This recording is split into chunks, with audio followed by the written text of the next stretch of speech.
All right, well, then you welcome us back because you can't get any more guests. Yeah, I was actually just going to say this. So hello and welcome back to episode 2 of the Correct Opinion podcast, not to be confused with any other podcasts. And we have our special guest, Tony McAleavey, once again. And I was just thinking coming up here, I was trying to put up a story, but it wouldn't load for whatever reason on my Instagram. And I was like, oh, people are going to think that I can't get any other guests. But I was like, no. This is me getting my reps in. I have to practice for. Tony's an exceptional guest, but some bigger and more obscure guests. So I need to be really competent in this hosting chair. So I said, let's do another podcast with Big Tony, a person who I'm comfortable speaking with. And then as the next guests flow in, I'll be a much better and much more competent host. So Tony, that's the worst introduction in human history. That's like you're the warm up son. There's bigger guests. There's nobody bigger coming on this podcast with these arms sitting here, and you know that. So don't be saying that there's not. Evan Daly was very upset with your comment on Sean Casey's podcast about the worst substitution ever. Of all time. I knew you wouldn't be happy with that. Nobody is, but that was such a good line. It was so funny at the time. So well, but no offense, it was just needed said.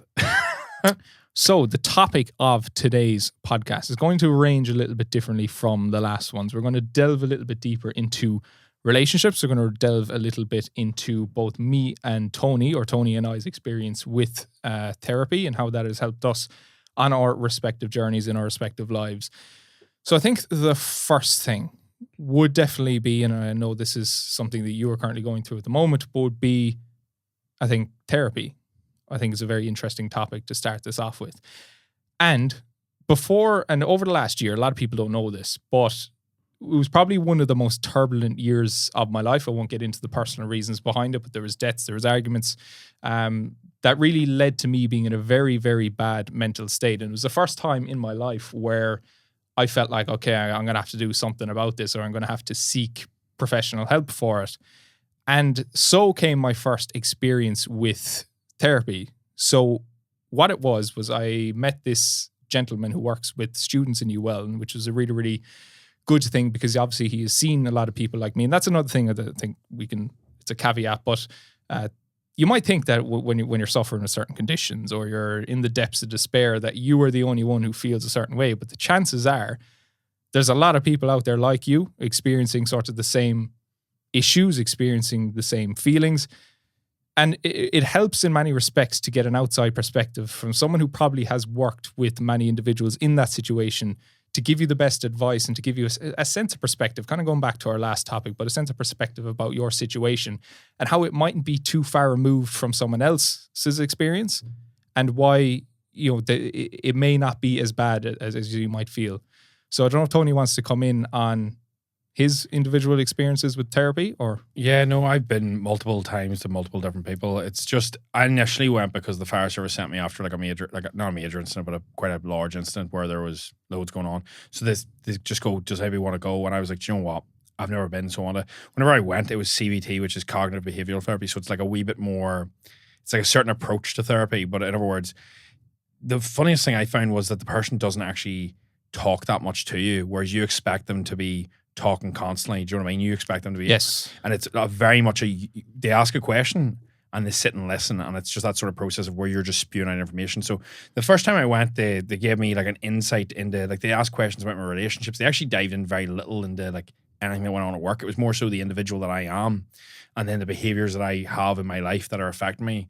It wasn't anything negative, but there was just stuff they were saying, like, they were saying, for example, which I found very interesting, was like, she was like, after like a couple sessions, she was like, you want 100% to have a complex with like being a savior. She was like, you have a savior complex, so you're going to look for problems with people and then try to fix them. So she's like, the reason you got into lifeguarding, you want to help people. Firefighting, want to help people. Coaching, want to help people. She was like, the relationships you talked about prior, this is about 5 years ago, the relationships you told me about, they all had something that you seen as like needing fixed in the female.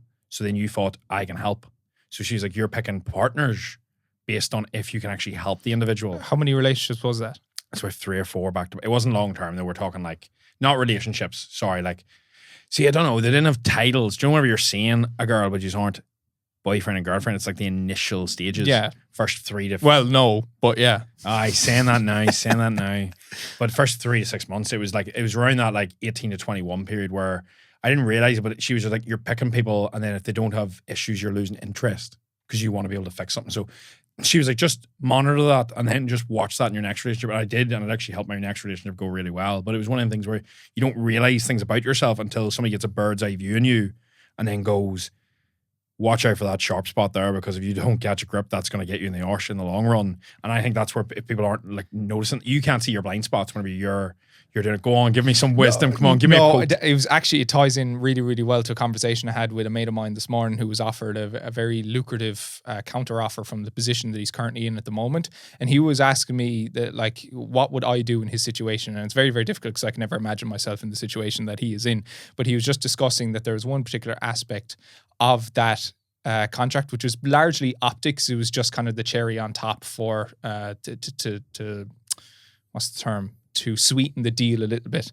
And he was getting very, very occupied with that particular aspect of the deal, that he was kind of losing sight of what was most important. Like, what job would he prefer to be working in now? What profession does he feel is going to further his career the most? So he's starting to lose sight of that for largely the cherry on the top.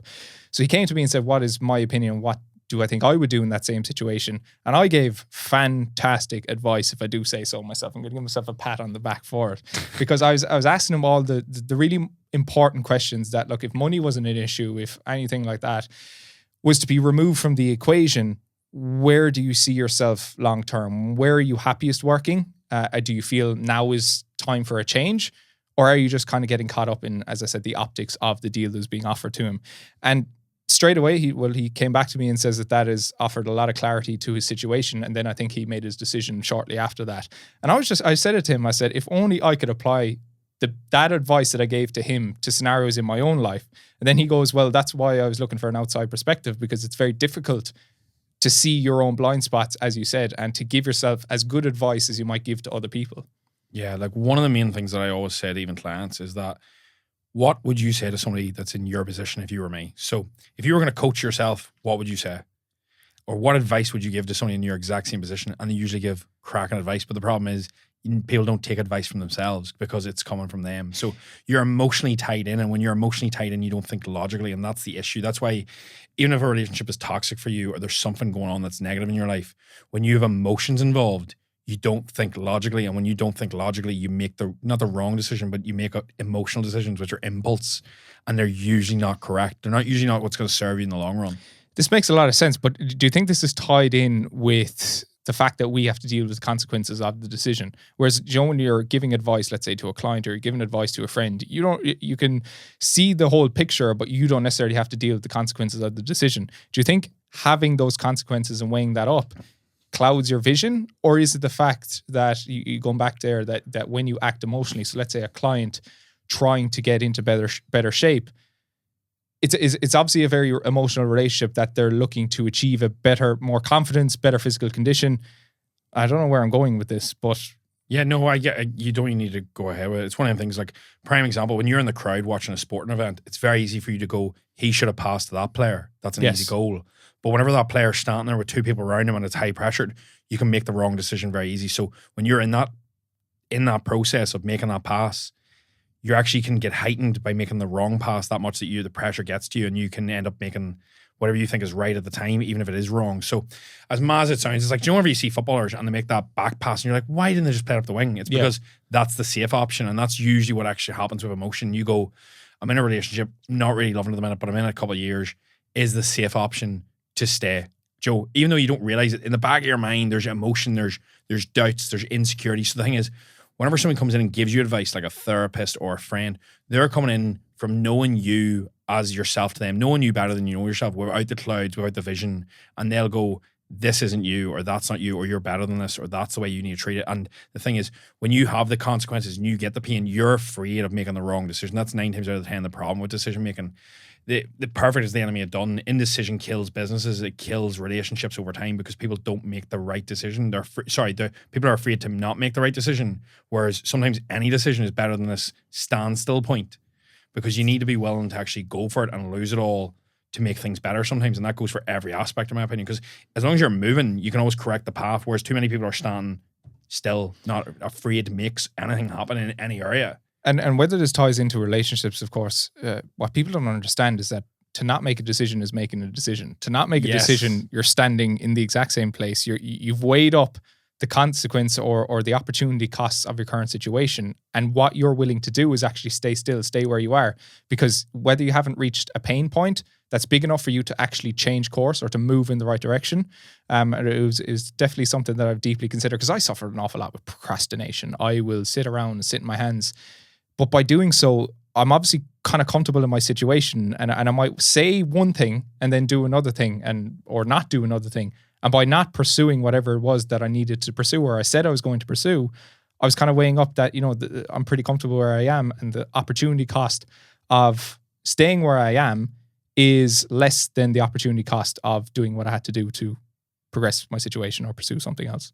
Yeah, there's not a pain in the background to make a choice. It's only whenever you're put under pressure to the point of where you have no more. It's just the exact same as like whenever you're in school and somebody goes, your homework's due on Tuesday. You're not doing it until Monday night because you've got time. If somebody doesn't make you make a decision, a lot of the time people will put it off. And that's the problem, where what I find a really good decision, like, so for anybody that struggles with indecision, I definitely am. If you know me, business decisions, easy. See, personal, anything like that, nightmare. So what I found a really easy metric for me was, and I done it with the fire service quitting, is take a coin, flip it, and mid-air you will know whenever it's flipping what side you want it to land on. So you'll just be going. So I remember flipping the coin. I always remember heads being quit, and I flipped it, and I was like heads, heads, heads, heads. Caught the coin, never turned it around. I was like, I wanted to quit. Just went straight in, quit. I was like, that's the decision I wanted to make. I just gave myself, by the time this coin lands, the decision needs to be made. So I was like, please, please, please. And initially that process just sped up so much because I had deliberated. I went on the sick for 4 months and was deciding the whole time, will I quit? Will I not? Will I not? And I guess when I quit, when I came back to work after the 4 months and a week in, and I was like, why the fuck am I here? I took 4 months off to decide. So it was one of them periods where until the pressure was applied to me, I didn't make the decision. And the only way I could make the right decision was when the pressure got applied, it was either I'm staying or I'm going. That was it, done. And then because if anybody struggles to think of anything, like if you are choosing between a fucking Fanta Zero, ice cold lemon, or Pepsi Max, and you flip the coin, you're like, please land heads for the ice lemon. Don't even worry about the coin. The decision's made. You know what you want. Just go fucking do it. But it just applies that pressure point. And I think a lot of people don't have a decision.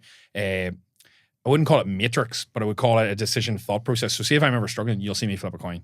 And that just shortens the process. That is actually brilliant. I never even thought of that, because intrinsically, and I think if anyone is weighing up one of two options now, I can imagine myself in that situation, but if you do that, flip the coin thing, something will come to your head that you will prefer one option over the other. And if you don't, then let the coin flip it. Like if you are literally like, I cannot decide, let the coin toss do it, because you're so indecisive, you're never going to make a decision. Do you think that if the coin was to land on one head and you would kind of feel a sense of disappointment, is that sort of the same thing as well? I think so. Like if you were flipping the coin and I flipped it and it was heads for quit the fire service and landed tails. And landed tails, and I goes, oh fuck. Then you know your decision it's the anyway. opposite. Yeah. So you can let that guide you. But if you're literally like, I can't make a decision, and you flip it and you're like, I still don't know, just go with the coin then. And then that decision process is made, because as we were saying, making there's no wrong decision. It's just a decision. The problem is people think that there's a right and wrong decision. There's not, because every process is going to lead you where you need to go, just as we were saying before. Everything happens for a reason. So even if you feel like it's not the right choice 6 months down the line, it's going to lead you to where you need to be. It's going to take you down that route, and that's where you're going to end up going. But the problem is too many people are paralyzed with the indecision or the problem of, what if I make the wrong choice? Who gives a fuck if you make the wrong choice? You're going to make the wrong choice. Everybody fucking makes them all the time. Tough shit. Get fucking moving. I saw a TikTok that Dana White was talking in today, and he goes, so what if I try and I fail? He goes, who gives a fuck? I can just come back into the hotel that I left and be a bellman again. He says, I'm no better off and I'm no worse off having gone and tried and pursued something. So what's to be lost by going out and trying for something new? That ties in really well to what I was thinking about there. I think a lot of people experience a lot of issues or struggle to make decisions because there's so many potential decisions that they could make.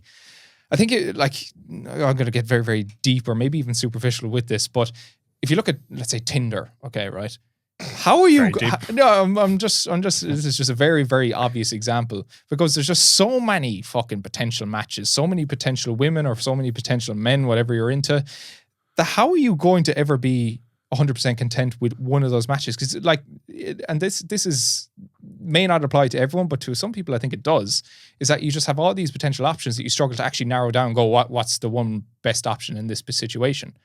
I'm going to also go into what I think is relevant with university. So when you're 18, you don't know what the fuck you want to do with your life. You don't know whether you want to be a policeman, a builder, a teacher, or a fucking engineer. And then all of a sudden you're being told you need to make a list of realistically the top 2 choices that you want to be, because you'll probably, if you miss your first choice, you'll probably get the second choice. So it's putting an awful lot of pressure on people, especially when there's so many things that you could be, there's so many things that you could pursue, that people are like, well, if I decide to, let's say in my example, pursue business, what if I could have been a physio? What if I could have been a doctor? And then it's nearly inflating the significance of the decision that someone is making to the point where they just really, really struggle to make any one concrete decision. Most decisions, if wrong, you can just go back and make the decision again. You picked the wrong career path, you can just go back. It's not that big a deal. But it's hard to know that when you're like 18, 19. Very much so, because I felt that pressure as well. And I think as well, one thing I find really, people find really not satisfying, but really helps their thought process when they're talking to me, is the fact that when they go to me like, right, what career path? And they're asking me for advice. I'm like, I don't have a fucking note. And my career path has changed drastically since I finished uni. I was a full-time beach lifeguard that only lasted to the end of September, only end of summer if there isn't one.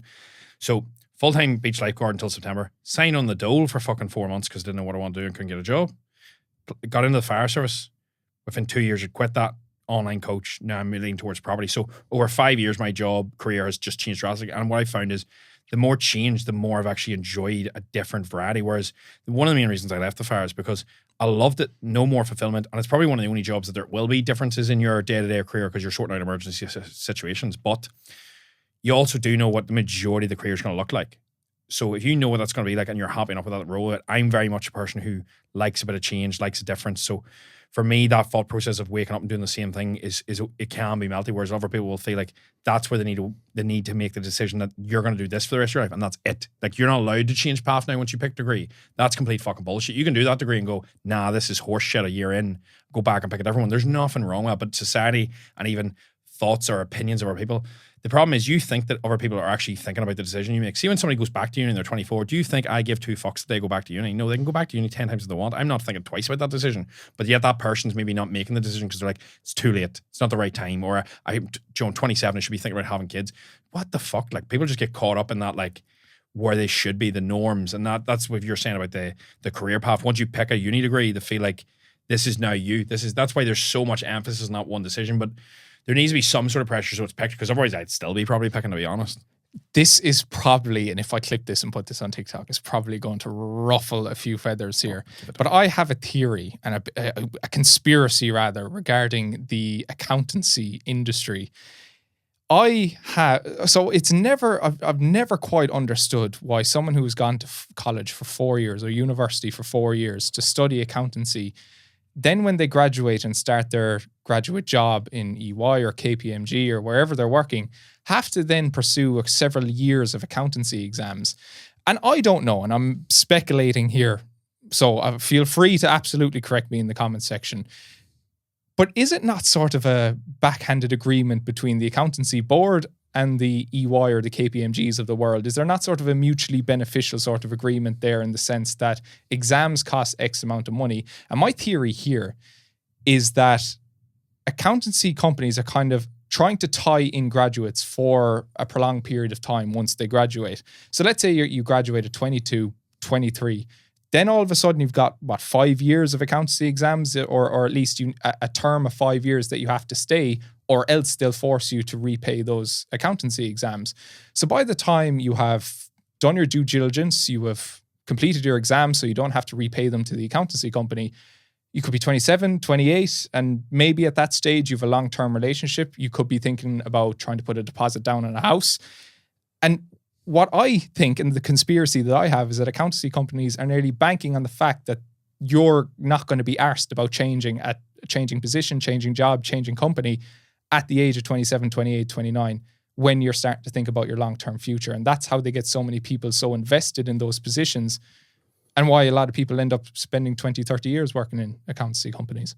Yeah, well, the company will have that figured out because they'll have smart men up top. And when you break it down, it's probably, if you're getting 25 grand a year, for talk's sake, and you're an accountant, and they go to you, right, we were going to bump you to 30, but we're putting you through your exam, so we're only going to bring you to 26 because the accountancy is 4 grand. Joe, but they probably have a deal with them that it's only 2 grand, so they just save 2 grand putting you through that. Do you know what I mean? Yeah. So then the company's getting a write-off. They write a big bill for the 4. The company's actually saying that's 4 and they're only paying 2. And that's probably that's possibility of what that is. Now, that's the way, see if it was me running that, that's the way shit would go, because that's the way I would lure people in. And then I think as well with the age thing, like a lot of people, what I notice, especially in certain careers, and I'll not name, but a case of people will come in at their same position and be higher paid than them just because they've came from an outside. So you could be doing the same job as somebody else and they get more money because they haven't came up through the ranks in that same company, because they've got you by the scruff of the balls, really. And that happens quite a lot. So you'll see people actually move from like businesses, accountancy firm, to other places for similar jobs, or even just maybe it's tad touch higher for a far higher wage, which is very, very interesting. I think that is in essence what people need to do, because when I was inside an EY, I very quickly realized, okay, how so many people are tied in for so long. And with EY, there was a system of basically everyone, unless you're doing a dog shit job, was going to get some form of a promotion each year. From what I understood, those promotions were largely optics, in the sense that you would go from an intern to being an assistant 1. Then next year you might be an assistant 2. Next year you might be an assistant 3. Then the year after that, you might get promoted to senior 1, senior 2, senior 3. So these are all over the span of a year. So by the time, and I think the grand dream, or so was at the time of, let's say, working in one of those big 4s, was the fact that you could one day be a partner who would be taking in 6 figures for projects. So your path in the corporate ladder, let's say, to get to that position was to gain those incremental promotions each and every year. But it could take you 15, maybe even 20 years to gain all the promotions required to get to that position. And by that time, you could be 50, 60 years of age and you've become a partner, then you might be earning 6 figures, but you've invested a hell of a lot of time in order to get to that position. Geez, I think it's very much that people are getting caught in the rat race and seeing this is where the finish line is, but not realizing that the majority of the journey is where actually your life is going to be. Because it's all well and good building yourself up in a partner of a company up to 100 grand when you're 50, but how many years are you actually going to earn that 100 grand? And the thing is, you have to take into account that all the years you've been earning that lower wage, how much of your life have you actually sacrificed for that monetary goal? And what can happen is, and it's happened to me, you get blindsided. You're chasing a number and you're chasing, I'll be happy when, financial figures, chasing status, signal. That is not what's going to be good for you in the long run. And your life is going to be made up of far smaller things. It's going to be made up of the little things. And that can all get blindsided very fucking easy if you're not careful. And I think that's where that decision matrix of career matters so much. You don't have to be career driven. Your life doesn't have to be based around ambition and career. Your life can be based around your family. And as long as you're happy enough in work and it's not annoying you, there's nothing fucking wrong with that, because that work can fuel your life. And this isn't to bash those who are genuinely passionate about accountancy positions, because I know there are a lot of people out there who absolutely love doing accounts, and it is a means to them one day working in their own private company. And for that, they probably have to, gain their experience. That goes for any job that we're talking about. It's not just account. It's like all of them. It's like it's any job you're in, even if you're building from shop clerk to assistant manager to area manager. It's also knowing that it is one of them things where you just need to realize, right, at what stage is the lemon not worth the squeeze? And I think that's when the thing is, people usually have already squeezed the lemon completely fucking out by the time they realize where they are. Like, sometimes you have to stop, take a breath and go, is my life moving in the direction I want it to? Yes. But at what cost? Or what is the quality of my life like? Because although you might want a 6-figure job, do you really fucking want the stress of it? And then you have to go, nah, fuck that. It's not worth it. I'd rather earn my money. Because normally, in my opinion, from my thought process, what I see with people around me is, once you hit maybe about 6 grand a month, maybe 7, your quality of life doesn't change at all. So once you hit about £4,000 or £5,000 sterling, maybe down south it's slightly different, the quality of your life doesn't change anymore. The more you earn, you just end up gathering more money. And I've noticed that the more I've earned, I don't start spinning about in Lamborghinis and stuff. It doesn't fucking make any sense. So the thing is, you're chasing status. You're chasing what you think is a success to make your life worthwhile. Whenever your life is going to be worthwhile just by doing whatever you enjoy, whether that's a cold water dip, spending time with your family, having a cup of tea with your mum, they're the things that really fucking matter. But in the long run, you're getting clouded by what society is dictating as the most successful people. These are the people on the pedestal. These are the Andrew Tate. These are the people that you need to be. That is not who the fuck you need to be. You need to be whatever's going to make you content and make you, whenever you arrive at the end and you're going to turn around and go, that was the right life for me. I'm fucking glad I've done that way. Whereas a lot of people are going to turn around when they're fucking 70 and go, fuck, I wish I could rewind the clock. And I that's something I've noticed with the therapy until I've got it recently. The last couple of years have definitely been a case of, now don't get me wrong, I would never change anything, and I've been leaning into work and I've got a decent life, but I'm starting to get to the stage where I'm like, I need more of a balance in other areas. There's a time to lean in with business. There's a time to lean in physique, but I'm also looking at it and going, I need a little bit more fun. I need a little bit more life with my family.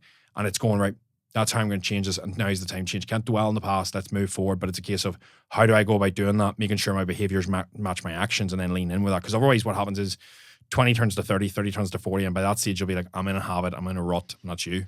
Something I've started to remind myself of, and I think it was during the C word when we had so much time to fucking think about everything that was great before obviously the 2 years where you're locked up. I started to find myself thinking ridiculously, even though I didn't have, like, in at least the early stage of secondary school, didn't have the best time in the world, but definitely for the second half of secondary school it was much better for me for many reasons. Rugby was one big reason behind that. I started to find myself thinking, I wish I was 10 years younger again. So what am I, 20? I was 22, 23, wishing I was fucking 12 or 13. And one realization that I came to is that, hold on, this whole wishing I was 10 years younger is never going to stop.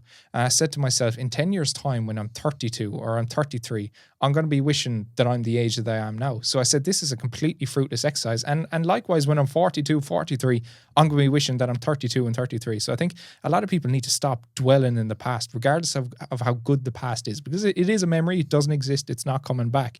You need to think about everything that you do today. You're going to wish in 10 years that you could go back and do, provided obviously you keep thinking that way. But you really do, and it is fucking corny as fuck. But the only thing that really exists is right now. It's the time that you have at this point in time. The past doesn't exist, nor does the future. You can worry about the future once you get into the future. Well, what are the actions that you can take each and every day?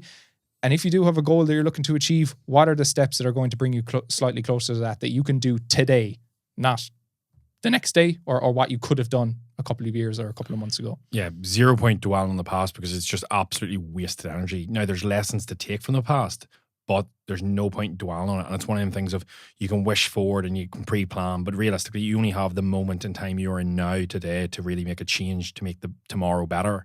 Because it's all well and good turn around when you're 35, 40 going, shoulda, coulda, woulda, tough shit. That's it, done now. You can only make a decision today to improve tomorrow. And the processes you make, the thought processes you have today, the behaviors you have today will then build you over time. And it's that case of when you wake up actually enjoying today, whereas so many people are, it leads into that, living for the weekend or living for a specific time period.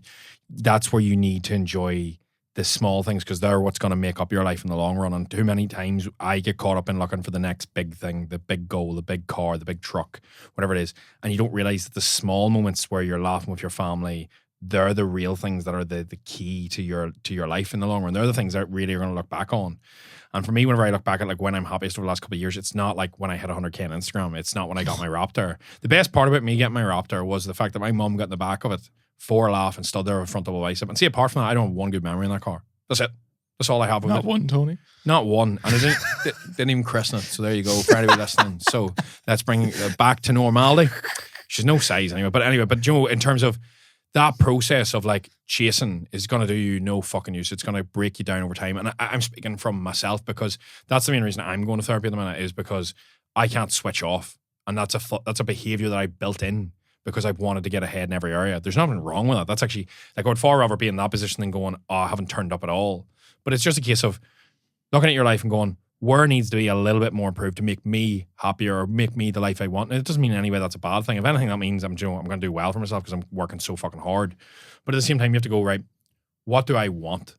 And do my behaviors reflect my actions? So I want a better family life. I want to be more fun in my life. I want to inject more fucking bit of like a laugh. But I'm working day and night. How does that behavior match up where I want to go? It fucking doesn't. It's like turning around to you and going, I want to be shredded, Sean. And then fucking eating 2 bars of chocolate every night. Well, your behaviors don't match your fucking goals, Junior. So either change the goal or change the behavior because that makes no fucking sense. And then people wall in this self-pity. I'm getting fucking caught up. I'm amped up. Sorry. Someone's going to cut what you said. Oh, I want to inject more. Someone's just going to cut it there and go, Tony is a fake natty. That's what you're thinking? That's all I can think about. I actually forgot what you said after that. I was like, someone's going to cut that. That's all that went to your mind. One topic I wanted to discuss was kind of going back to therapy again. And I have seen kind of an increase in people bashing therapy and saying that it's a sign of weakness, which I absolutely, completely, and utterly disagree with. With the example that I used earlier with my friend who was coming to me, he's very, very far along in his career path. Like he's in comparison to most people, he's 10 times ahead of them. But he came to me and asked for my perspective, even though that I don't really understand, his situation or understand his career. It was the outside perspective that was very, very key for him. And the same with any sort of profession. You're going to have good therapists, you're going to have bad therapists. I went to 2 sessions and those were very, very valuable sessions for me. And the reason they were valuable is because I went to someone who was able to bipartially or by No, you're talking partisan? the wrong No. So he was able to impartially hear what was going on in my life. And because of that, he was able to offer unbiased advice as to what I should do to improve my situation. Now, if I went there, and I think some people, I don't know, but some people could go to therapy and just use it as an opportunity to vent and give out about everything else that's going on in their life and everyone that's making them feel that way without actually taking any practical takeaways from that as to what they can do moving away from that session to actually start to improve how they feel, improve the situations that they find themselves in.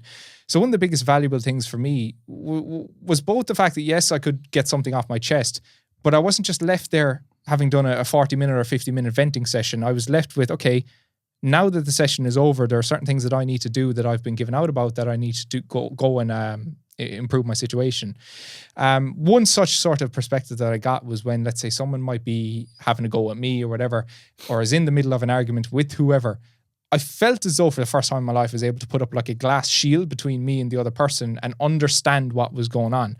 Before, I used to get very, very emotionally involved, I suppose, in arguments. And this actually stems back, and I don't know whether it's anything to do with the passing of my father years ago, where my mother was actually very, very concerned about me when I was younger because I kind of bottled up a lot of emotions. She didn't know what was going on inside my brain or whatever until I started kind of acting out a little bit. I used to act out on soccer pitches. If I conceded a goal, I used to start bawling, crying. I used to start kicking goalposts and stuff. And this is very, very strange. But there was one man, and I still remember him to this day, who came to my mother and says, Mary, I lost my father when I was a similar age to Sean.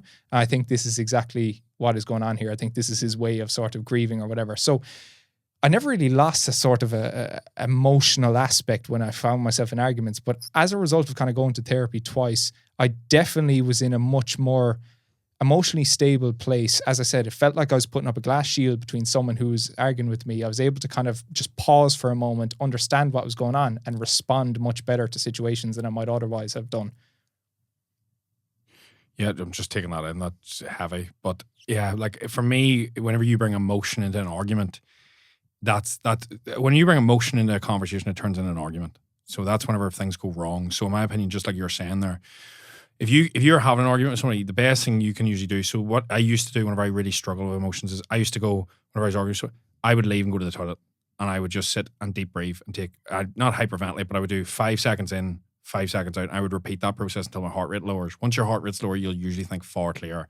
It's actually a process I learned in the fire service as well. So like if you get a really high-paced incident, you'll make the wrong decision if you don't think clearly. Now, as we were saying earlier, there's not a wrong decision, but whenever it's life and death, there sort of is a fucking wrong decision there. Like Exception to the rule. Yeah, please and thank you. And whenever we break it down, usually you make your best decisions when you're calm. The worst decisions you make are when you're emotionally rash. And the best thing you can do is slow down your rate. So whenever you take yourself out of the situation for a minute, you usually come back in with a clearer thing. The best way you know this is because see when somebody gives you abuse, somebody slags you, and you take time away from it, or you need a break from the situation, and then you come back, usually you think far smarter. It's like, if you're having relationship issues and you're arguing back and forth, the best thing you can do is remove yourself from the situation, come back with a clear head, and you think much more logically. Because when you think logically, you make smarter decisions that are based in the long run. When you think emotionally, you make rash and shit decisions based in the short term and how you feel in that moment. And the thing is, for example, you might love your partner, but you'll make a decision based on how you feel in that instance rather than the long run because of the emotion rather than the logical. So then going away, you go, fuck, I shouldn't have said that, or that wasn't the right move. But because you based it off an emotional, rational decision, just as you're saying, like I find like the grief thing quite interesting there because you don't actually know what person's going through until, like, for example, I see you crying on the pitch after a goal going, I go, that boy takes that way too serious. But the thing is, I don't know what's going on in the background, and that leads into like, you don't understand what everybody's going through. So it's one of the things of whenever somebody classifies you, like I put up the therapy thing, and the first thing people wrote to me was going, oh man, I hope you're okay. Darkest before the dawn. Hope you're not too depressed. Hope everything's okay. Like, not in a condescending way. They probably didn't know what to say, but a case of I was like, I'm actually going because life is going. And then I've been, and what I find the most interesting is, see when we broke down my stuff over the last couple of sessions, right? And I'll give you a laugh. Guess what his name is, right? And this is going to brighten the mood. His name is Richard Wank. So his name is Dick Wank whenever you shorten it. Like, what? Like, seriously? So anyway, I thought it was a joke whenever I got matched to him because you get matched on this website. So you get and I was like, trust me, you get matched to the therapist that you can shorten his first name to Dick. So I was like, there you go.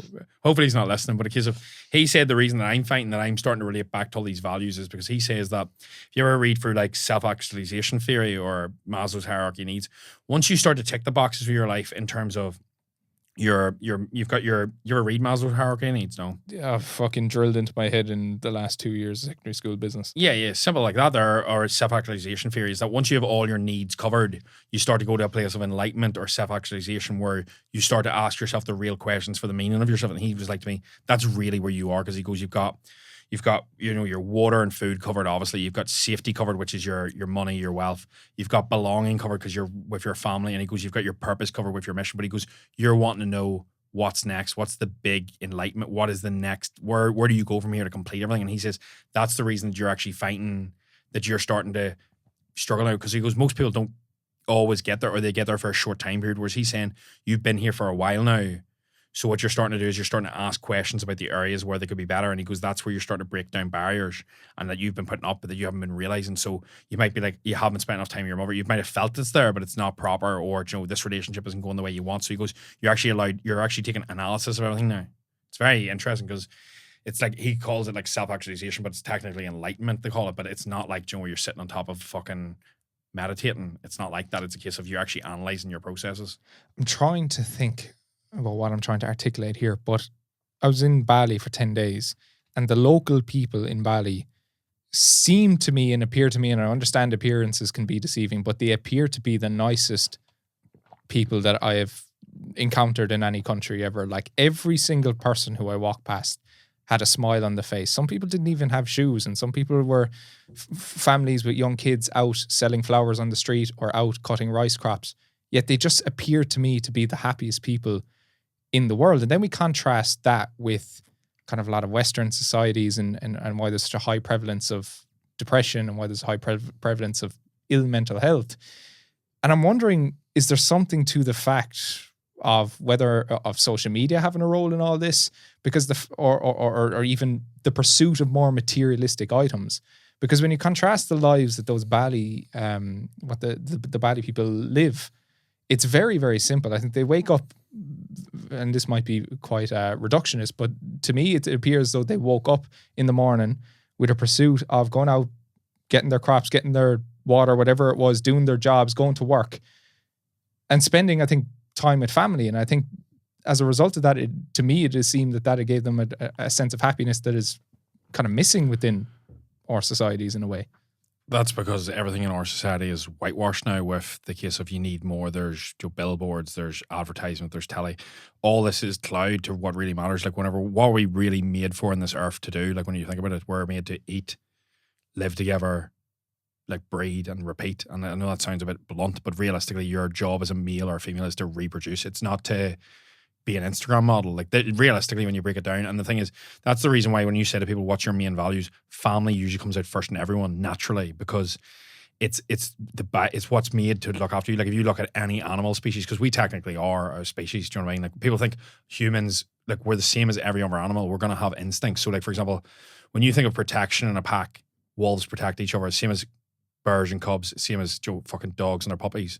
It's the same as everything. It's the same as you and your family. You want to protect who's around you. So then the more time you spend with the people that matter at the end of the day, because see when shit goes wrong in your life, what really matters at the end of the day? Like it really does come down to the bare necessities. It comes down to family and being content and happy. That's really it. There's not much else. You've got your friends, your social circle, but whenever you come down to it, career and all doesn't matter as much whenever you really dive down to it, because at the end of the day, we're left with nothing. Like we really are. Whenever we die, there's going to be only the people that were in our family that's going to remember us. And then once they pass, that's it. It's not a case of anybody's going to be turning around Instagram. And I know that's quite heavy, but we only have these moments with them. And that's probably why they're more content, because they're really following what really matters to them. Whereas I think a lot of time we're distracted by what we think is important, but it really fucking isn't, because a lot of our society is chasing status and significance and materialistic goods. And that's realistically what a lot of people are doing. Because when you think about it, you want 100K on Instagram, you want to be wealthy, you want really nice clothes, you want a really nice car. That means fuck all, because realistically, when you break it down, I've had all that and I've been fucking miserable. And the thing is, whenever I think about when I'm happiest, it's usually at the back of my house, having a cup of tea with my mum or dad. And people will be like, what's the fuck? But like, I can afford to go out and buy a Lamborghini right now, and it would not make me happy. It would make me fucking miserable, because then I would get an obscene amount of pressure to keep that up. Do you know what I mean? And it's one of them things, whenever I think back to when I've been like at my happiest, it's usually in moments of helping other people, like in the fire service or with coaching wins, or even just simple things like stopping to help somebody change their tire. Like, they're the moments where I'm like, afterwards I feel good, not because I'm trying to make myself feel better, but because I've actually been like, I've helped somebody that's been stuck and I've got them to where they need to go. And I think whenever you break it down, helping your family, helping not yourself feel better, but helping others, and then you feel more fulfillment, is really why they're at their happiest, because they're actually following what you're meant to do, whereas we're distracted by all this fog, and then you're just caught up in this clout. And I know that's a bit of a heavy one, but for me, it's just one of these things that I've seen myself get caught up in, and then it's impacting what actually really matters. You know, like my relationship with my other half, Joe, my family life, spending time. Because you turn around to me and go, what matters the most to me? And I go, family, fun, freedom, and I can't even tell you what the last one was, but a case of family, fun, freedom, and impact. And then you turn around to me and go, what have I done for the last year? I'm like, work like fuck. And yes, that does help, but it doesn't fuel these as well. And then you wonder, well, why am I not feeling great? Because you're not following what matters most to you. Whereas fun matters loads for me. When do I take a day off? You know? And you start to ask yourself these questions, and you realize, right, that's the reason I don't feel as good. Versus a lot of people go, oh, I'm depressed, I'm sad. Of course you're fucking depressed. Of course you're sad, because you're not following life the way you actually want it to be. You're following the route that you think, but it's not really what matters to you, because you're chasing happiness rather than contentment, like we went into last time. Yeah. I think the abundance of opportunity, as I said, the abundance of choice that we have definitely has something to do with why many people feel a sense of discontentment with their life. And it was just one of the most interesting things that I did observe was the fact sure, that you're the same as me. You felt that as well. Like it's not like we're above it or anything. Like I fucking feel that. I understand that people are like, well, it's easy for you to say, like, you know, they might look at you and say, oh, well, I can go out and buy a Lamborghini in the morning if I wanted to. And people would be like, well, if I was in that situation, I'd be really happy.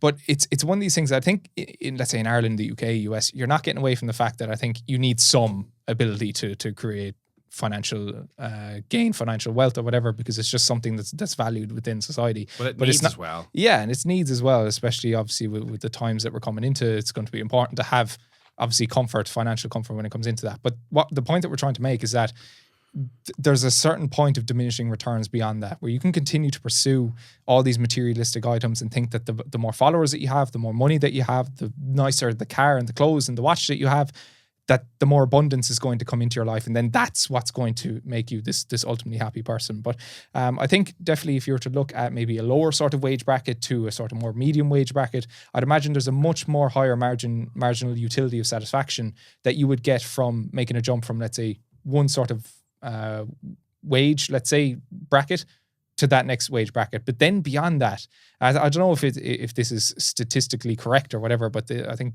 Gary Vee says it all the time. I think he says beyond like 60 or 70,000 a year or something, the return that you get in terms of life satisfaction from earning more money beyond that is very, very little, in the sense that it's not going to 100% change your life, or it's at least not going to solve any issues currently existing in your life in and of themselves. That's going to take more direct action from you to tackle, I suppose, whatever challenges and whatever issues you might be going through.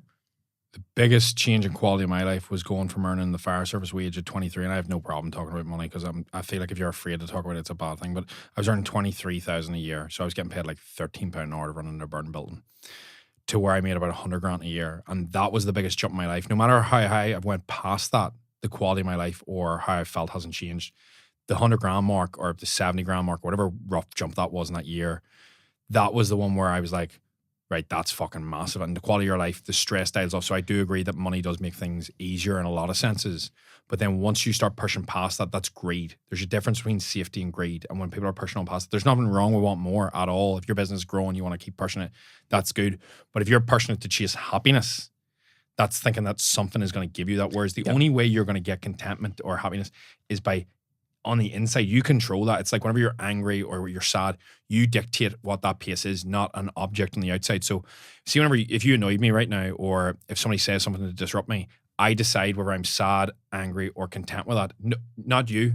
Because if I let you, that's taking my peace away from me. That's me being a slave to you, realistically, because you're dictating my emotions. Whenever the emotions in this world, the only thing we actually really control is how we perceive situations and our emotion on them. And whenever you give that to somebody else, you make yourself powerless, and then that lets somebody else dictate your happiness, and then you're wondering why you're sad. Whereas if you realize that everything that goes on, you perceive it, you can actually change how you look at it, and then you can decide if something happens, you can decide whether that's positive, negative, makes you sad, angry, or you can sit content with it.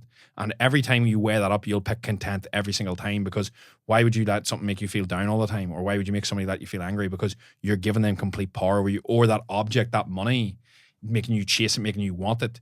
You're making yourself miserable. And whenever you actually weigh that up, you go, whoa, whoa, whoa, let me reflect, let me take a look at this. And then you can start to analyze and change what you're doing, because that's something very much I've done of recent. And I've went, right, let's hit pause. Let's look at where the map is. Let's look at where I am. Right.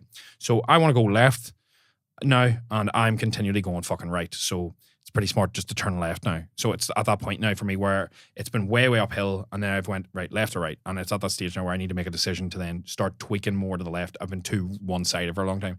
The problem is, you don't stop to take a look around every once in a while. You end up not where you're fucking wanting to go. You end up driving the wrong fucking route. If you don't check, if I went to drive to your house right now, do you think I'd get there just going, it's roughly this way? No, I need to check the fucking map every once in a while. And you would do that in a car. But yet, whenever you're going to a destination in your life, you just think, if I just keep fucking plugging away here, I'm going to end up where I'm going. No, you're fucking not. You're going to end up in the ditch.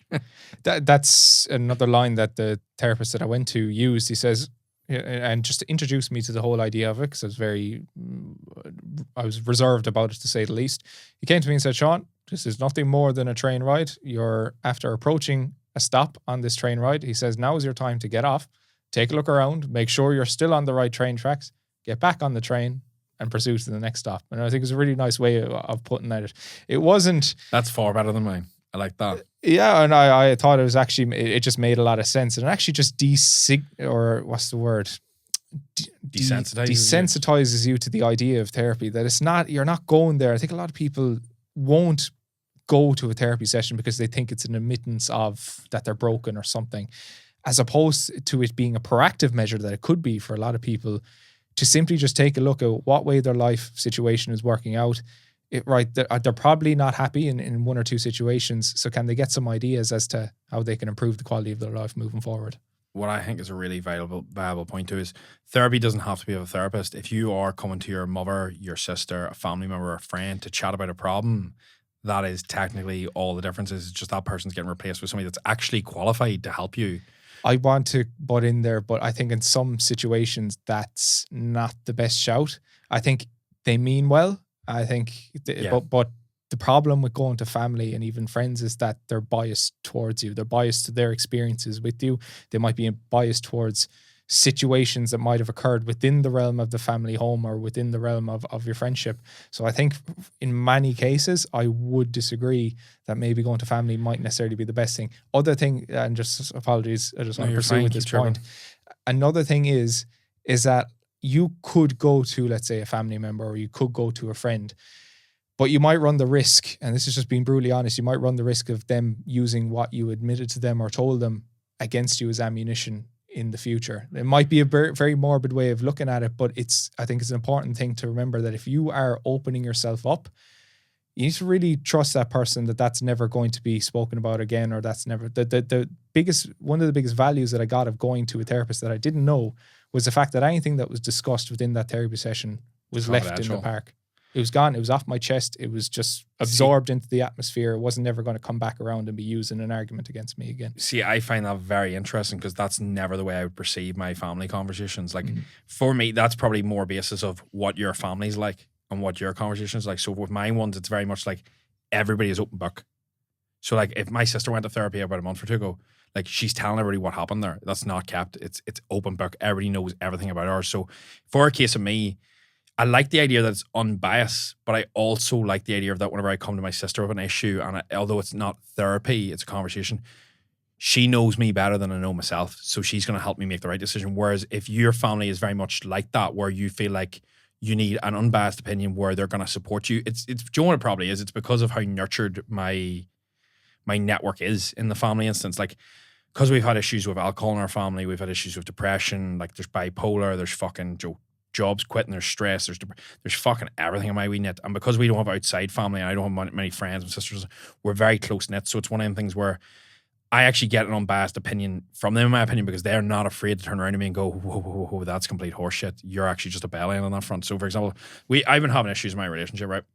And you think that my sister would turn around and be like, right, no, you're sort of on the right here because I've been saying Joe X, Y, and Z, and Joe, I feel like this. She'd be like, whoa, whoa, whoa, whoa, no, you're feeding yourself complete bullshit. Like you're 100% in the wrong here. Like there's not a fucking lick of it. And then when I went to the therapist, literally got the exact same feedback, and I was like, well, this just confirms it for me. Now that's not always going to be the case because you can get people, as you said, that like are in your family, and then you don't want to treat them like therapists because they're not there for it. And the problem is the thing is you're not looking at advice. If you've ever been before, what you're looking is you're looking them to ask a question, you talk and they just listen. The problem is if you have a family member, and this is where I probably related to that, is because my ones wouldn't, they just listen and then they'll talk at the end. It's very much similar to me. So it falls into that same dynamic. If somebody has an issue, we all just sit there, listen, and then there's no advice. It's just a case of, have you seen this? Have you seen that? Go away and make the decision. Whereas if you are venting or talking to a family member and they're chirping in advice,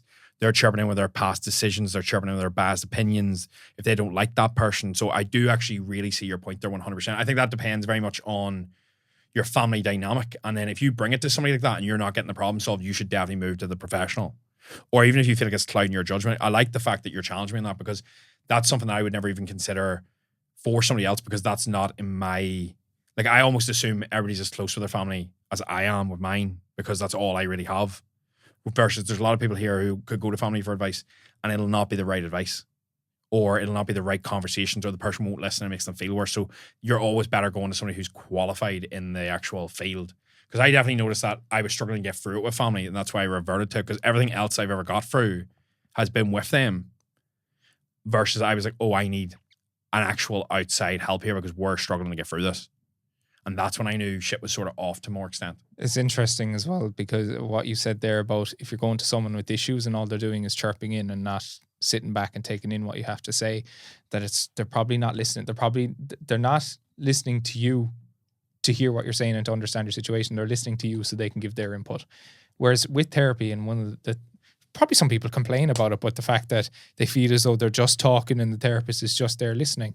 Well, that's much better than the therapist constantly cutting you off and coming in and saying, you know, this is what you need to do or whatever. Yeah. It's much better that they sit there and you know at least that they're taking in what you have to say. And then every so often they might provide a bit of insight. But what I found those 2 therapy sessions to be was I'd talk and I'd talk and I'd talk. He'd listen. And then I'd find myself talking myself around to my own conclusions, knowing what I had to do, knowing what was bugging me or what the issues were. And then from that, like he was just there facilitating me coming to my own conclusions. That's why I say it's important not to just go and vent. It's to begin with in your first sessions, you might literally just be venting, but that's going to be completely fruitless if you're not actually taking anything away from that aside from just the relief of getting something off your chest. It has to be something that either you're talking yourself to your conclusions or the therapist might chirp in and say, maybe have a look at addressing this problem. Yeah, realistically, it's just the reason I probably relate even family to it is because anytime I've needed a soundboard, I would go to a family member and they'll not speak. I'll soundboard, but by the end of the conversation, it's not a conversation. They've just listened. I've talked for 10 minutes and I've came to the conclusion. It's like if I ask them about, right, I'm thinking about doing this or this has upset me or what about this logo for this design? And I'm talking through it. I almost, by the end of the conversation, I've looped around and made the decision. I just go, thank you very much for the help. And my mum, 9 times out of 10 goes, I didn't even speak. And I'm like, you just need open, honest. And when you say stuff out loud or you write it down, it's very much out there. You can tell whenever I talk about certain topics, I get more emotional. And that's something that the therapist noted as well. He was like, when you talk about family, he goes, it gets very heavy very quick for you because it obviously means quite a lot. But he was like, you notice when you start talking about like your business and stuff, he goes, you can hear guilt in your voices if you're not spending enough time with them. And he was like, you can hear stuff like this. And he's like, you won't realize that, but whenever you're actually communicating it, it's coming across. So I find that all very interesting. But no, I couldn't agree more. I think it's one of the things where it's good to get, it's very much so a case of venting does no use unless it's actually constructive towards where you need to go. So there needs to be some sort of, that's why I find if you go to a therapist and you think it's a rant, it's not. They'll listen to you, let you rant on or talk on, and then they'll nudge you and it'll go this way, or they'll nudge you here and they'll go, how did that make you feel? Or one thing I heard you say there was this, can we just go back to that? And then what should you do about that? And then realistically, you start talking yourself around Because otherwise you're just getting caught in the guff, whereas you actually need to make like, not a decision plan, but you need to go, I'm doing X. I need to now do Y to make this better. And a common rebuttal that people go is like, oh, well, what could a therapist teach me? Or, they drive a 10-year-old car, or they have their own issues to deal with. And yes, they absolutely do. Yeah, but 100%. they don't have to be this high achieving or further along the path that you hope to be to provide you very practical advice. Again, going back to what my mate was asking me, I would consider myself to be in a worse off position than he's in at the moment. But he still came to me because I was an outside perspective. I could give him a clear perception of what I thought of the situation, and that would then nudge him in the right direction of the decision that he needed to make. So your therapist, and I've seen something online, it's like, oh, your therapist probably goes off taking drugs at the weekend. If they do, they do. But that doesn't disqualify them from potentially being in a situation where they can best advise you in your current circumstance. All they are is an outside influence. They have heard situations similar to yours before. They have seen, as much as you might like to think that your current issues are special, they're probably fucking not. He's probably heard it, or she has probably heard it 1,000,001 times before, knows exactly what sort of circumstance you're in, and is in a position that they, with all their experience, can, again, as Tony says, move you and nudge you in the right direction. Yeah. I think whenever it comes down to that, it's one of them ones where when you relate it back, it's a heavy topic. And then that's why I also found it like handy for me to say, like, when you talk to somebody like a family member, it's sort of like that, because it eases people into the idea of going. And I think that's the main issue, is the actual thought process around it. But as you were saying there, I think the best advice you can get is not always off somebody who's nailing everything. It's sometimes off somebody who's struggling to. So, like, for example, if you've had somebody who's had a failed marriage, now, doesn't mean they're good for fucking marriage advice, but they can definitely fucking tell you where they went wrong. And then that can be a guide. Just as if somebody's had a really successful marriage, everybody's going to have an input that's going to be worthwhile. But the more you deal with one problem, just like them, just because a relationship counselor isn't married does not mean they're not a good relationship counselor. Do you know what I mean? It doesn't make sense. Just because I have a fucking pizza on the weekend does not make me a shit coach. Joe, it's a case of we're used to dealing with. It's just like, prime example is there's loads of coaches I know that are not in fucking unbelievable shape, but they're really fucking good coaching, and it's because they're used to dealing with the same problems repeatedly, and they get good at that skill, and that's what builds them up. It's just like a prime example, Joe, of any job that you're in. Just because a doctor is overweight doesn't mean like they're not looking at, like, do you know what I mean? They're not healthy, they're not fit to give you advice. You still fucking listen. But it's just that people are justifying themselves reasons why not to listen, because they don't want to. And I think that's one of the main biases around that. It's like, how can I justify not going here? Because even for myself, I was like, maybe that's the reason why I was saying, like, I'll go to family, because I initially went there instead of therapy, maybe to justify to myself, like, I don't need to go to that, because it's a sign of, for a lot of males, it's a sign of weakness. They'll feel like that. It's not. It's a sign of strength. But it's one of them things where, even for me personally, I felt like whenever the Instagram messages and all came in, like, oh, I hope you're better and all, I was like, this is definitely the way people feel going to this. And I was like, I didn't feel like this before I put it up. And I was like, no, I actually feel like I'm weak or something, the way yous are going on. Do you know, and I was like, that came to me and I was like, well, I'm not. But I was like, I can understand why people are definitely apprehensive. And the thing is, you don't even have to tell anybody if you go. The only reason I put it up is because I was like, somebody will be feeling worse than me right now contemplating this, and this will give them the nudge. And my highest value is that. And I got 5 men who messaged me saying, booked in, wasn't feeling myself, I'll not go into too much. And I was like, that's good enough for me, because they're going to have a chat with somebody, and probably one of them could have done something, one of them could be in a dark place, one of them could be just need a wee bit of help. But the fact that that's nudged somebody for the positive is worthwhile me feeling like shit for 5 minutes just because of that. And I think that's then highlights back to my values, which then makes me feel better. I think as well, one of the biggest things that I took away from it, and I saw some 19-year-old fella on TikTok who had said himself he'd never been to a therapy session, but because someone who he followed said that, oh, therapy is a scam, that he was coming on nearly laughing about kind of people going to therapy. And it was one video that kind of really pissed me off, because you're just completely losing sight of the forest for the trees as to what purpose that session is serving. I wanted to make a point here that was really relevant. We were talking about... Oh, you're getting lost. I'm getting lost, but it was a really, really good point. Nah, it's not a good point if you can't remember. We can dive into something else. Did you want to dive into relationships a wee bit? You said you want to touch on them, or do you want to lean in? It'll come back. Don't you worry. It always comes back. Relationships. So this would be a very, very interesting one, because, as you know already, having listened to my last podcast, I've never had a girlfriend. So... Congratulations. Yeah, thank you. I'm one of very, very few 24-year-olds, so I'll wear that as a badge of honor. I only got into my first proper relationship, I think, when I was 23, and around that. 22. No, sorry, take that back. What, 27, 28? Careful now, Tony. I'm trying to work out my dates. Yeah, I'd say about 22. And to be honest, I still feel like that's young. I still feel like it's very tough to pick a person. I feel like we were talking about it as well. I think, as you said with the Tinder thing, how do you know that person's right for you? Like, I got asked in the Q&A, how do you know it's the one? And I was don't like, think there is one. yeah, this is the point I was saying, and I was actually arguing the point of, and then people will hate this if they love the fairy tale thing, but whenever you break it down, you've got to weigh up the fact that there's going to be a better match. If you're married right now, there could be a better match for you out there, or there's a fuckload of worse ones. But the thing is, what you're doing is you're going, I'm happy enough with who I've got. I'm not going to roll the dice. It's like holding with your cards going, these are good enough for me. I'm happy out. That's not settling. That's making a smart decision that you're happy, because you could roll the dice and never get something better, ever. Or you could roll the dice and get one straight away. But you make the conscious approach that I'm happy out here. There's a big difference between being scared to make that move and making the right decision. And for me, I think that's when you have to weigh that up. And that's something that a lot of people won't like the sound of how that approach is. But that is what it really is. Because if you're in a bad relationship and you turn around and go, we're not going to break up, you're going, I'd rather stick with the shit we have than roll the dice and get worse. That's realistically what it is, because you're afraid of not getting better. And it's the same with every job, every relationship to an extent. It's heavy, but that is realistically what it is. I think if out of 3.5 billion people that you think there is only one person for you, you, my friend, probably play the lotto several times a week as well. There is absolutely zero way that there is one special person that that for most people exists within their school that they went to, their university, or their county. At best, in most situations. I think you're very, very naive if you think, and I'm going to absolutely slate it for that, but I think you're very naive if you think that that one person is the only person that you will be compatible with. And going back to what Tony says, I think it is a case of whether the person that you're with now ticks all the boxes that you need them to tick. You're compatible, get on, have a great relationship, sexually attracted. I think is going to be very important. Usually helpful, not always, but usually helpful.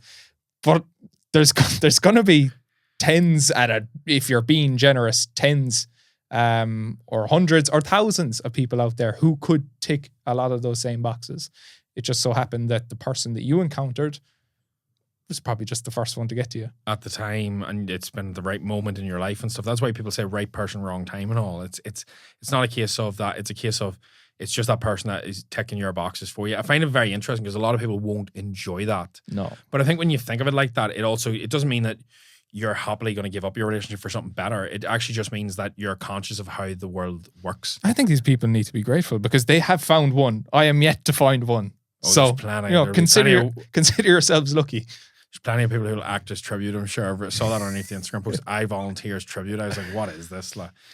But no, I think it's a very interesting thing. I think relationships in themselves are very multidimensional in every purpose, especially whenever it's with a significant other, because I've been in one long term and it's at the minute it's not going well, and that's just me being blunt and straightforward about it. And that's one of the reasons I've had to go into therapy about it, because for me, that's not a process where I can get advice from other people on.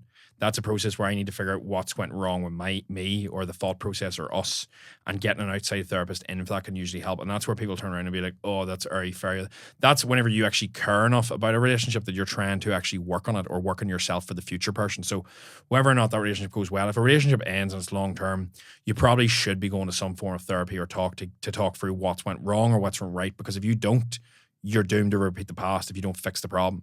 Because as much as you can think it was that person, you were half the fucking relationship. So as much as you can turn around and be like, it's the other person. It wasn't. You were half of it. So the thing is, you need to turn around and go, whatever's went wrong, no matter what they've done, if they've cheated on you, no matter what it is, you need to also take responsibility because something's led them to that. So then you need to figure out what's went on there. Now, there's going to be balance that cheating you. There's going to be balance that do anything. And it's that sort of case of it. But you need to also turn around, hold your hands up and go, right, what can I do better that this doesn't happen in my next relationship? Because all of a sudden you turn around 3 more years and you've been cheated on again. You can wonder, that's bad luck. That person's an arsehole. It's not. There's something that's happening here that's causing that thought process. Now, that's a bit deep and some people won't like the fact that that could be on you. But it is that, have you just been treating them wrong the entire time? A lot of issues that we need to solve in our own lives come back to the extent to which you're willing to accept personal responsibility. And you see all these types, whether they're men who turn around and start resenting women in their late 20s, early 30s, or it's women who turn around and start resenting men in their late 20s, early 30s.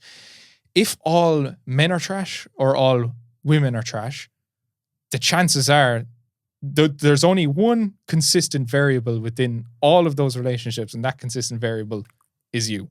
Bingo. So I think it's really important that if you are one of these people who is a woman hater or a man hater, maybe take a look inside as to what you might have contributed to the breakdown of all those past relationships.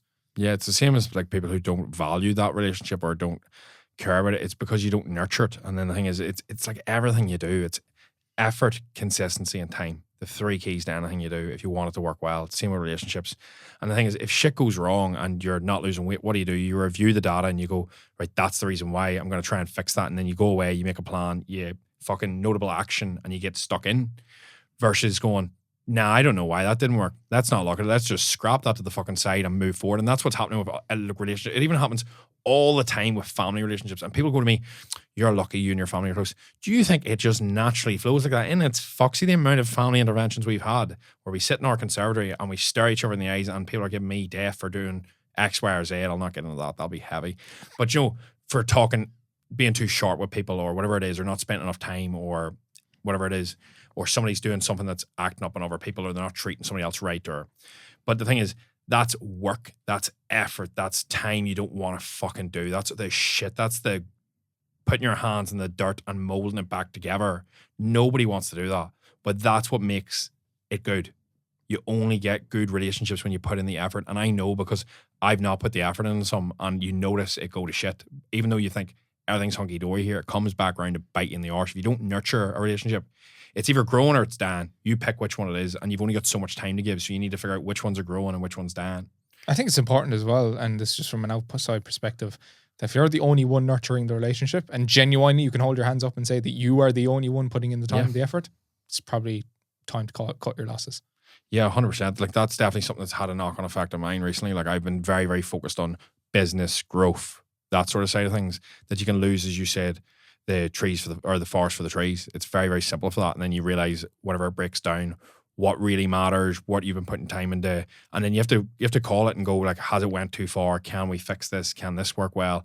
And don't get me wrong, it always takes two to tango, so there's always two sides of the coin.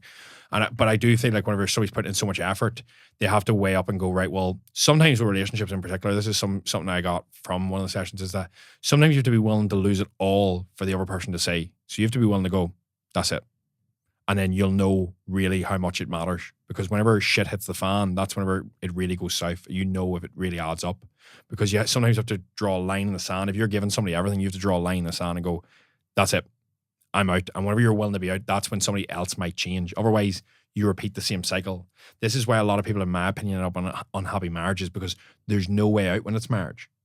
But so whenever a marriage happens and somebody falls into a bad rut, you're locked in at the hip with that person. Not as many people get divorces. It's a lot easier to walk away from an engagement, a relationship, than it is a marriage.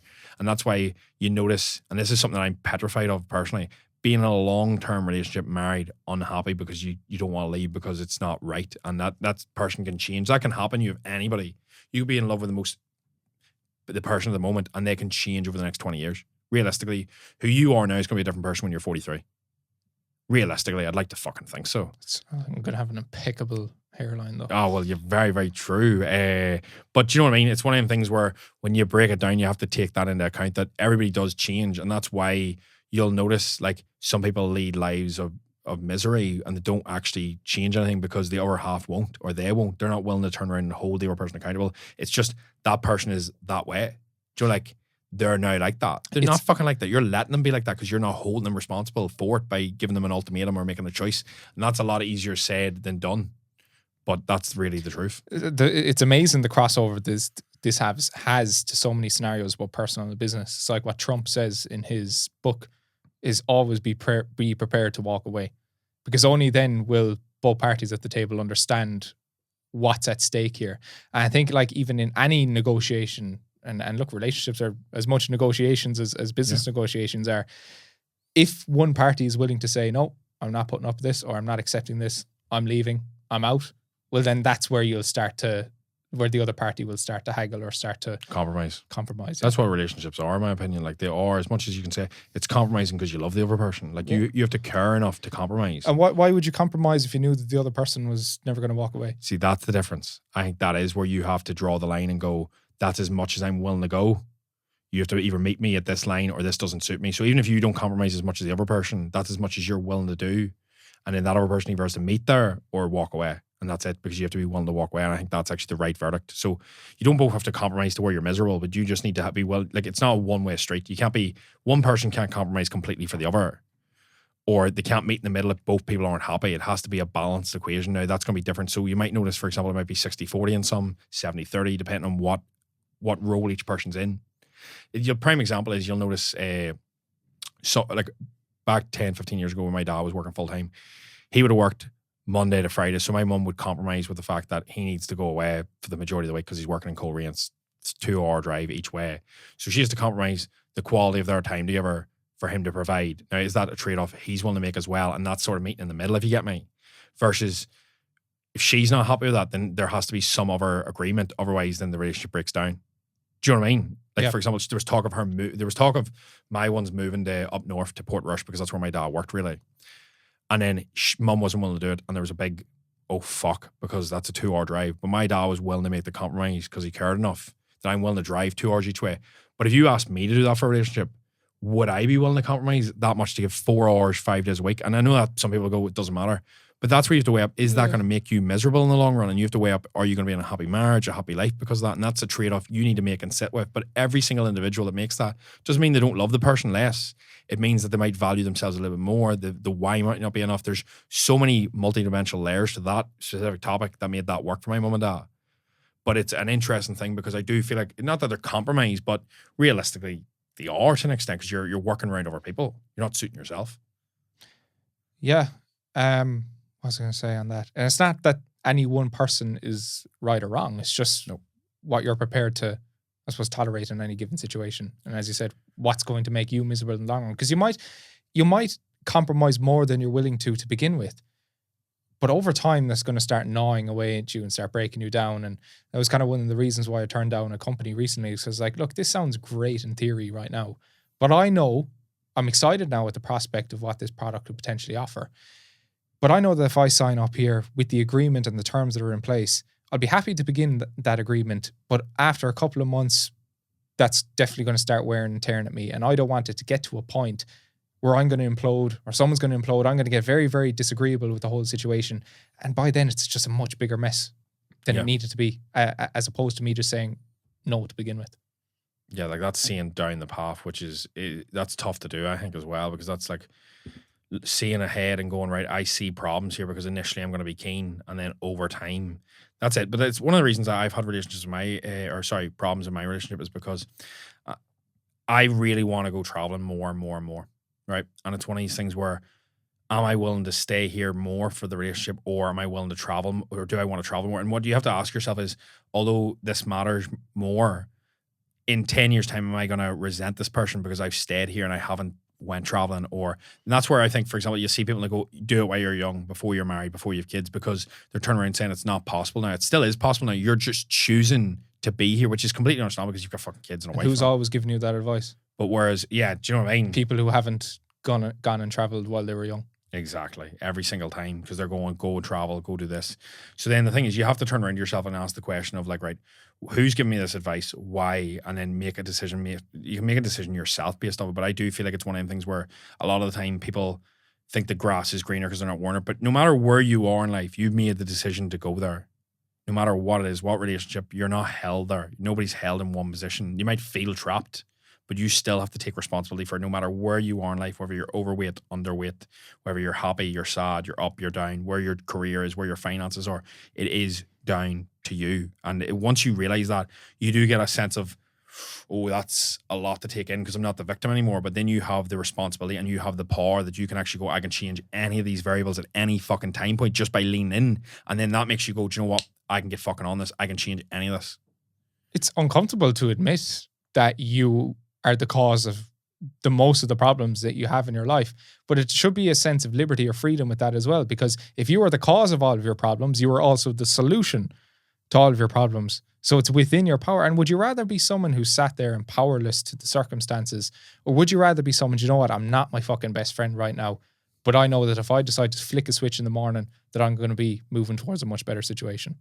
Yeah, that's it. It's straight down the line. Like people, as much as you don't like it, everybody likes to play the victim because then it's out of our control. It's, oh, woe was us. But the real, nowhere. Yeah, it does. It gets you absolutely nowhere. And the thing is, everybody falls back into it, you know, oh, it's not my fault, or you'll tell yourself, you know, it's situations that outlast, you know, it's this or that that's having the problems in my relationship or my business or but it all does always fall back to the one dynamic, as you said, that's true in every situation that you're in. It's you're there, you're the main catalyst. So you're the main thing that needs to change, or you monitor your behaviors, you install new habits, then them habits help you move forward in that position, whether it's good or bad. You decide whether you build your habits good or bad, and then they build you every single time. I think that's a really good point to end the podcast on. You're happy enough? I think that's brilliant. Yay! Let's wrap it there. So thank you very, very much for tuning in. Don't forget, because it's only on YouTube now, it's just going to take a couple of weeks before it's on Spotify, Apple, or whatever. Subscribe to the channel. Share it on your story. If you share it on your story and tag me or Tony, either one of us are going to be sharing it. So make sure you show your support and tune in to the next one. Tony's links will be below to his Instagram. My links, you know where to find them. So thank you for tuning in, and I will see you in episode 3.